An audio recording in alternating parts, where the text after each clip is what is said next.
नमस्कार, मी भारती सहस्रबुद्धे. आनंदाचं पानमध्ये तुम्हा सर्व वाचनप्रेमींचं स्वागत आहे. साहित्य कृतींवर आधारित चित्रपट मराठीत अनेक झालेत, ते गाजलेही आहेत. हिंदी किंवा इंग्रजीत तर अशी अनेक पुस्तकं आहेत जी त्यांच्यावरील चित्रपटांमुळे अजरामर झाली. मिलिंद बोकीलांच्या शाळावरचा शाळा चित्रपट किंवा हॅरी पॉटर पुस्तक जास्त लोकप्रिय की चित्रपट असा प्रश्न पडावा अशी स्थिती आहे. आणि आता तर जमाना OTTचा आहे, वेबसिरीजचा आहे. आणि नुकतंच एका मराठी पुस्तकावर आधारित वेबसिरीज हॉटस्टारवर आली आहे. वेबसिरीजचं नाव आहे सिक्रेट्स ऑफ शिलेदार. आणि ज्या पुस्तकावर आधारित ही वेबसिरीज आहे त्या पुस्तकाचं नाव आहे प्रतिपश्चंद्र.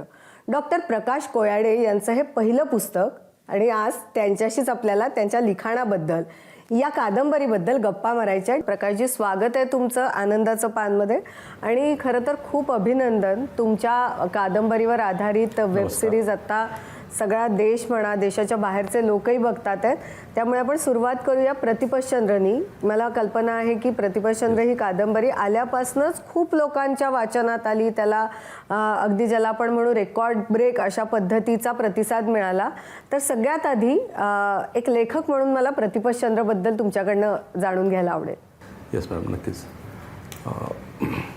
प्रतिपश्चंद्र ही कादंबरी मी वयाच्या 25व्या वर्षी लिहिलेली आहे. म्हणजे कादंबरीचा पहिला आराखडा. त्यावेळेस माझं जस्ट MBBS पूर्ण झालेलं होतं. आणि आयुष्यामध्ये एक स्वप्न होतं की जे काही पहिलं पुस्तक लिहील ते छत्रपती शिवाजी महाराजांशी संबंधित असावं. आणि त्यानुसार अभ्यास करत गेलो. महाराजांबद्दल खूप सारी पुस्तकं, खूप साऱ्या कादंबऱ्या, संदर्भ ग्रंथ खूप आहे. मराठी आहे, हिंदी, इंग्रजी, बऱ्याच भाषांमध्ये आहे. मला असं काहीतरी लिहायचं होतं की जे तरुण पिढीला आवडेल. आपला जो इतिहास आहे, आपली जी संस्कृती आहे, ज्या परंपरा आहेत आपल्या, त्या तरुण पिढीला त्यांच्या भाषेत सांगणं आवश्यक होतं. म्हणून मी ही कादंबरी अशा पद्धतीने लिहिलेली आहे. नाही, पण डॉक्टर, असं आहे की प्रतिपश्चंद्र ज्यांनी वाचली नसेल त्यांच्यासाठी अगदी थोडक्यात सांगा. कारण थोडासा दा विंची कोड, थोडीशी आपली मराठीतली शोध अशा कादंबऱ्यांचा वाचताना आपल्याला आठवण होते जेव्हा आपण प्रतिपश्चंद्र वाचतो तेव्हा. त्यामुळे एक खजिना शोधण्याचा हा प्रवास आहे एवढं तर आपण सांगू शकतो. पण तुम्ही काय सांगाल की हे जे सगळं एक वेगळं जग तुम्ही निर्माण केलं त्याबद्दलही आम्हाला ऐकायला आवडेल. प्रतिपश्चंद्र ही एक रहस्य कादंबरी आहे. म्हणजे खरं तर याच्यामध्ये 3 कालखंडांचा मी वापर केलेला आहे. एक आहे 13वं शतक, एक 17वं शतक आणि सध्याचा काळ. ऐतिहासिक गोष्टी जर फक्त हिस्टॉरिकल भाषेमध्ये इसवी सन सनावळ्या हे जर याच गोष्टी याच भाषेमध्ये सांगण्यापेक्षा एका नवीन पद्धतीने सांगणं हे माझं काम होतं. प्रतिपश्चंद्र तुम्हाला एकाच वेळेस वर्तमान काळामध्ये चालते, एकाच वेळेस ती त्याच वेळेस ती फ्लॅशबॅकमध्ये घेऊन तुम्हाला भूतकाळामध्ये घेऊन जाते. तरुण पिढीला जे नवीन वाचक आहेत त्यांना सस्पेन्स थ्रिलर वाचायला प्रचंड आवडते. आणि त्यामुळं कादंबरीमध्ये सस्पेन्स आहे, हिस्ट्री आहे आणि अशा गोष्टी आहेत. आणि सोबतच आयुष्याची फिलॉसॉफी आहे. पॅरलली काही इतिहासात घडून गेलेल्या घटना किंवा आर्किटेक्चर, बऱ्याच गोष्टी त्यामध्ये आलेल्या आहेत. जवळपास 20 ते 22 विषय मी वेगवेगळे विषय मी या कादंबरीमध्ये घेतलेले आहेत. पण बेसिक जी कथा आहे, म्हणजे जे कथानक आहे, ते कथानक तुम्हाला कुठे सापडलं? कुठला अभ्यास करत असताना सापडलं? कशा पद्धतीने मग ते तुम्ही पुढे नेलं? तुम्ही आत्ताच वेबसिरीजचाही उल्लेख केला होता. वेबसिरीजमध्ये जो सर्वात आवडता जो सीन दाखवलेला आहे, जो सिंहासनाचा, छत्रपती शिवाजी महाराजांचं सिंहासन. ज्यावेळेस मी कादंबरी लिहायला सुरुवात केली त्यावेळेस डोक्यामध्ये एक गोष्ट होती की आपण महाराजांच्या सिंहासनाबद्दलच कादंबरी लिहायची. आणि त्या अनुषंगानं मग रायगडचा अभ्यास असो किंवा छत्रपती शिवाजी महाराजांचा अभ्यास असो ते करत गेलो. आणि नवनवीन गोष्टी येत राहिल्या. जसं फक्त सिंहासनासोबतच विजयनगर साम्राज्याचा खजिनाही माझ्या अभ्यासात आला. त्यानंतर त्या ठिकाणी जाऊन हम्पी वगैरे त्या ठिकाणी जाऊन तिथे रिसर्च केला, तिथे जाऊन अभ्यास केला. म्हणजे एकाच वेळेस फिरणं होतं, अभ्यास होता, वेगवेगळ्या क्षेत्रातील लोकांशी चर्चा होती. त्या सगळ्या एकत्रितपणे गोष्टी करून शेवटी ते 450 पानांची कादंबरी बनलेली आहे. डॉक्टर, खरं तर प्रतिपतचंद्र आत्ता आपण वेबसिरीजचा उल्लेख केला, ती खरंच खूप वेगळी आणि चांगली गोष्ट या प्रतिपतचंद्रबद्दल घडलेली आहे. ती म्हणजे सिक्रेट्स ऑफ चिलेदार. जे लोक वाचत नाहीत, वाचक नाहीत, पण ज्यांना सस्पेन्स थ्रिलर आवडतं ते आता मोठ्या प्रमाणात ही वेबसिरीज बघतात आहेत. तर वेबसिरीजमध्ये एकदा तुम्हाला अप्रोच झाल्यावर मग तुमचा काही सहभाग होता का? कथानकात म्हणा किंवा आणखीन काही कुठल्या पद्धतीने वेबसिरीजमध्ये एकदा तुमची कथा घेतल्यावर त्यांनी तुमची मदत घेतली होती का? मॅडम, जवळपास 2020मध्ये दशमी क्रिएशन्सच्या टीमने माझ्याशी संपर्क केला होता आणि त्यानंतर आमच्या बऱ्याचशा मीटिंग झाल्या आणि बाकी पुढच्या अग्रीमेंट किंवा पुढच्या गोष्टी होत गेल्या. पण एक गोष्ट अशी होती की जेव्हा शूटिंगचं काम सुरू होतं, जेव्हा स्क्रिप्ट रायटिंगचं काम सुरू होतं, जेव्हा त्या टीमला अडचण येत होती त्यावेळेस ते माझ्याशी संपर्क करत होते की आपण यामध्ये काय बदल करू शकतो, किती प्रमाणामध्ये बदल करू शकतो. आणि ज्या ज्या गोष्टी त्यांना समजायला अवघड जात होत्या, एखाद्या कुठेतरी ते अडायचे, त्यावेळेस ते मला फोन करून विचारायचे. माझा कहाणी लिहिण्यामध्ये म्हणजे 100% सहभाग नव्हता, पण ज्या ज्या ठिकाणी अडचण यायची, जिथे कुठे त्यांना वाटायचं की आपण हे बदल करू, त्यावेळेस ते संपर्क करायचे. म्हणजे जरी माझा 100% जरी वेबसिरीज बनवण्यामध्ये सहभाग नसेल तरी ज्या ज्या ठिकाणी गरज होती त्यावेळेस त्यांनी माझ्याशी संपर्क केला आणि ती सुंदर अशी वेबसिरीज बनवलेली आहे. हा प्रश्न खूप लोकांच्या मनात येतो म्हणून मी विचारते की प्रतिपतचंद्र हे पुस्तक आणि शोध ही मुरलीधर खैरनारांची कादंबरी, त्याच्यात खूप साम्य वाटतं वाचकांना. दोन्ही पुस्तकं वाचले असतील तर दोन्हीमध्ये शिवाजी महाराजांचा खजिना, इथे नाशिकजवळचा साल्हेर किल्ला आहे, तुम्ही जागा वेगळी घेतली. तर प्रतिपतचंद्र लिहिताना शोध वाचलेली होती किंवा काही थोडासा त्याचा प्रभाव होता असं म्हणायचं? प्रतिपतचंद्रचं लिखाणकाम जवळपास 2015च्या फेब्रुवारीमध्ये सुरू झालं होतं आणि 16 म्हणजे माझा पहिला आराखडा लिहून झाला. मी कुठलंही पुस्तक मी हातानंच लिहितो. ज्यावेळेस माझं पहिलं लिखाणकाम पूर्ण झालं त्यावेळेस माझ्या 2017 साली मला समजलं की शोध नावाची एक कादंबरी आलेली आहे. म्हणजे सुरुवातीला मी थोडा गडबडलो होतो की विषय पण तोच आहे, छत्रपती शिवाजी महाराजांनी त्यांचा खजिना. मग सुरुवातीला मी थोडा गडबडलो की म्हटलं काहीतरी वेगळं होतं आणि मी नागपूरला होतो त्यावेळेस. मी कादंबरी जाऊन विकत घेतली. कादंबरी मी घरी आणून ठेवली होती. शोध 3 दिवस तरी मी उघडली नाही, कारण मला भीती वाटत होती की या कादंबरीमध्ये आणि माझ्यामध्ये साम्य निघालं तर पुढं काय करायचं. आणि मी नंतर शोध कादंबरी वाचायला सुरुवात केली. सुरुवातीला वाटत होतं महाराज, खजिना या गोष्टी, पण नंतर शोधमध्ये सुरतच्या दुसऱ्या लोटीतील खजिन्याबद्दल लिहिलेलं आहे. आणि प्रतिपतचंद्र ही विजयनगर साम्राज्य, दक्षिणेकडचं राज्य, हम्पी आणि त्यांचा हरवलेला खजिना आणि त्याचा वेरूळशी संबंध. फक्त म्हणजे दोन्हीमध्ये छत्रपती शिवाजी महाराज आणि खजिना ह्या 2 गोष्टी साम्य आहेत. पण शोधमधील खजिना हा सुरतेचा आहे आणि प्रतिपतचंद्रमधील खजिना हा विजयनगर साम्राज्याचा आहे.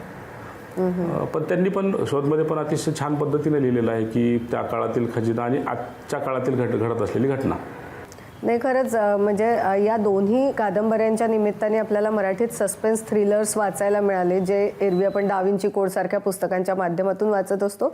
पण डॉक्टर, तुमचं जे दुसरं पुस्तक होतं ते अगदीच खूप वेगळ्या पद्धतीचं, म्हणजे केदारनाथ, त्याच्याबद्दलही तुमच्याकडनं जाणून घ्यायला आवडेल. प्रतिपतचंद्र 2019 साली रिलीज झाली मॅडम आणि त्यानंतर केदारनाथ लिखाण करायला सुरुवात केली. मला स्वतःला जरी लिखाण जरी आयुष्यात लेखन हे प्रोफेशनमधून जरी निवडलं असलं तरी स्वतःला मला एका चौकटीमध्ये अडकून ठेवायचं नव्हतं. आणि 2013 साली जो महाप्रलय आलेला होता त्याचा माझ्या मनावर अत्यंत वेगळा परिणाम झालेला होता. तेव्हापासून डोक्यामध्ये एक गोष्ट होती की या विषयावर आपल्याला लिहायचं आहे. म्हणजे केदारनाथ, महाप्रलय आणि आयुष्य, संघर्ष. आणि त्याच काळात आत्ता कोविडची जी लाट आली पहिली आणि दुसरी, त्यामध्ये जे तरुण पिढीवर फार परिणाम झालेला आहे त्या लाटेचा. एक अगदी नकारात्मक एक निगेटिव्ह लाट आलेली आणि त्यातून माझा एक प्रयत्न होता की 1% तरी तरुण किंवा थोडा तरी त्यांच्यामध्ये बदल झाला पाहिजे. जे नकारात्मक गोष्टी आलेल्या आहेत, जे नैराश्य आलेलं आहे, त्यातून एक बाहेर पडण्याचा मार्ग म्हणजे एक काहीतरी एक स्ट्रगल स्टोरी पाहिजे. आयुष्यामध्ये माणसाला मोटिवेशन लागतं, अशी कुठली तरी एक गोष्ट लागते की ज्या आशेला धरून माणूस पुढे जाऊ शकतो. आणि मला तोच केदारनाथचा जो मी आत्तापर्यंत अभ्यास केलेला होता, जे काही मला माहिती होतं, त्याला मला एक आशेचा किरण द्यायचा होता. आणि म्हणून केदारनाथची कहाणी मी प्रत्यक्ष लिहायला घेतली.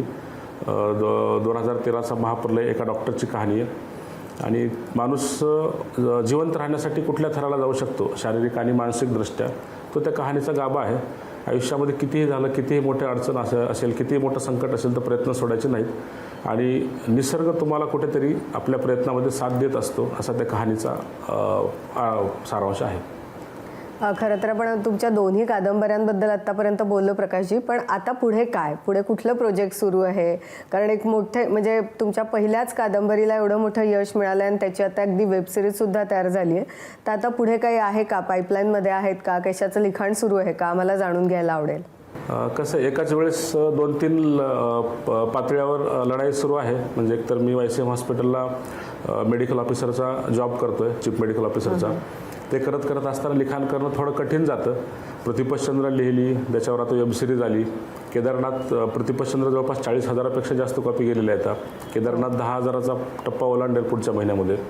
आता हे सगळं सुरू असताना पुढील लिखाण बरेच दिवसमध्ये थांबलं होतं, पण नवीन एक कादंबरी येते आता. 1-2 महिना वेळ लागेल. कादंबरीचं नाव असेल सरकारी दवाखाना. अगदी नाव अगदी सिंपल ठेवलेलं आहे. हो, आपल्या देशामध्ये भारतामध्ये अगदी काश्मीरपासून कन्याकुमारीपर्यंत कुठलाही सरकारी दवाखाना घेतला तर फक्त चेहरे बदलतात, भाषा बदलते, पण ज्या घटना असतात, जे रुग्णांसोबतच्या गोष्टी असतात, पेशंट असतात, त्यांची आर्थिक कंडिशन, मानसिक कंडिशन, अपघात, म्हणजे दवाखान्याशी संबंधित प्रत्येक गोष्ट. आणि यातून एक सुंदर अशी कादंबरी लिहिली मी. लोकांनी, वाचकांनी प्रतिपतचंद्रावर प्रेम केलं, केदारनाथवर केलं आणि सरकारी दवाखान्यावर नवीन कादंबरीवरही करतील अशी आशा आहे. नाही, खरंच प्रकाशजी, खूप शुभेच्छा तुम्हाला तुमच्या नवीन लिखाणासाठी. आत्तापर्यंत तुम्ही ज्या दोन्ही कादंबऱ्या लिहिल्या त्यांना यश मिळालं आणि असंच यश तुमच्या पुढच्या लिखाणालाही मिळावं. तसंच युवकांसाठी तुम्ही खास लिहिताय, त्यांचा विचार करताय, तर तसाच विचार करत राहा, कारण ते वाचक जर झाले तर आपली वाचन संस्कृती टिकून राहणार आहे. त्यामुळे आज आनंदाचं पानमध्ये तुम्ही वेळ दिलात त्याच्यासाठी आभार आणि तुमच्या पुढच्या लिखाणासाठी खूप शुभेच्छा. Thank you madam. थँक्यू. या गप्पांनंतर आता इथे एक वेळ झाली आहे छोटासा ब्रेक घेण्याची. मात्र तुम्ही कुठेही जाऊ नका, बघत राहा ABP माझा.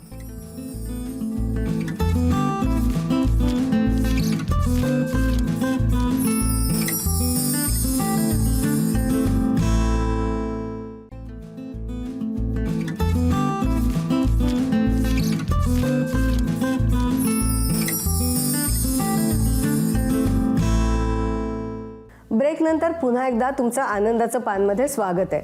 आज आपल्याला प्रश्नमंजुषा स्पर्धेचे निकाल बघायचे आहेत. ते अर्थातच राजहंस पुस्तक पेठेचे संचालक संजय भास्कर जोशी आपल्याला सांगणार आहेत. रसिक हो, नमस्कार. पुण्यातलं भव्य ग्रंथदालन पौडवरचं राजहंस पुस्तक पेठ इथून मी संजय भास्कर जोशी पुन्हा एकदा तुमच्या भेटीला आलो आहे. 2 फेब्रुवारीच्या आपल्या आनंदाचं पानमध्ये जी प्रश्नमंजुषा दिली होती त्याची उत्तर आणि निकाल मी जाहीर करणार आहे. आधी उत्तरं सांगतो. पहिला प्रश्न होता, आमोद सुनासी आले ही दिवा मोकोश यांची गाजलेली कथा, तिचं शीर्षक ज्ञानेश्वरांच्या कोणत्या ग्रंथातल्या ओवीवरून घेतलं आहे? तर तो ग्रंथ आहे अमृत अनुभव. दुसऱ्या प्रश्नाचं उत्तर आहे, आशिष पाटकर आणि अरविंद पाटकर यांची प्रकाशन संस्था म्हणजे मनोविकास प्रकाशन. तिसऱ्या प्रश्नाचं उत्तर सांगतोय, दीपावली आणि ललित हे दिवाळी अंक मॅजेस्टिक प्रकाशनातर्फे सादर केले जातात. आणि चौथ्या प्रश्नाचं उत्तर असं आहे की भालचंद्र नेमाडे यांच्या टीका स्वयंवर या ग्रंथाला साहित्य अकादमी पुरस्कार मिळाला. आणि ही सगळी उत्तरं अचूक देणारे 2 स्पर्धक आहेत. छत्तीसगडवरून मनीषा रुईकर आणि दुसरे स्पर्धक आहेत अचूक उत्तर देणारे कुलदीप नंदुरकर. या दोघांना त्या दिवशीच्या कार्यक्रमातली सर्व पुस्तकं 25% सवलतीत मिळू शकतील. धन्यवाद.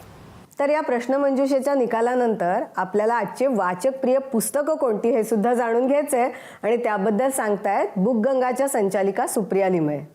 नमस्कार, मी Supriya Joglekar Limaye. Bookganga international book service Deccan Pune आणि बुकगंगा.com यामध्ये गेल्या आठवड्यात टॉप 5ची पुस्तकं आपण आता बघूया. 1 नंबरला आहे मर्मभेद. लेखक आहेत शशी भागवत.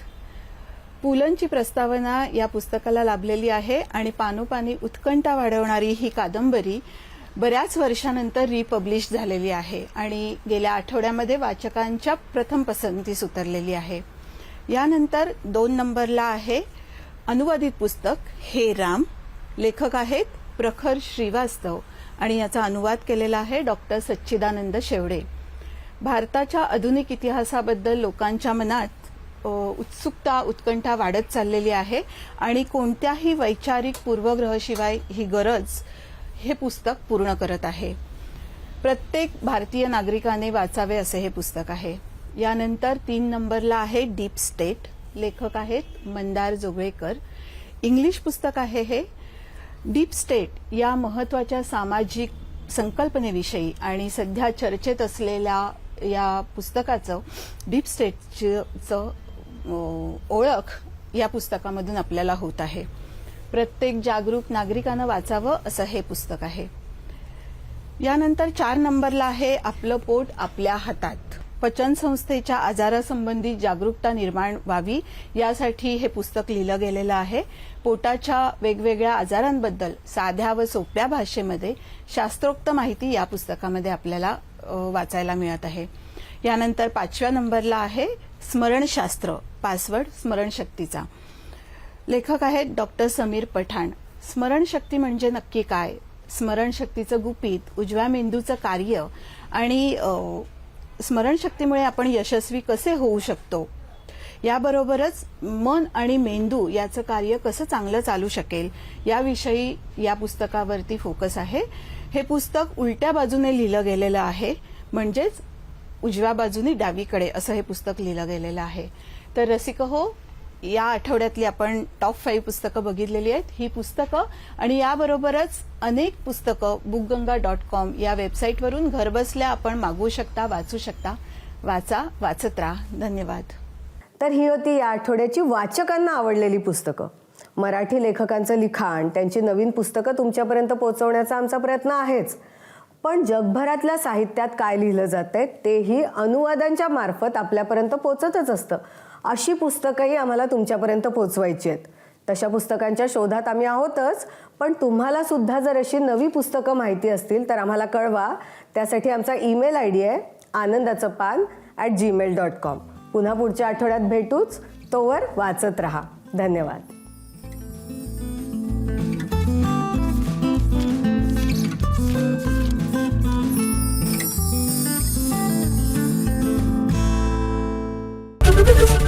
ABP माझा, उघडा डोळे बघा नीट.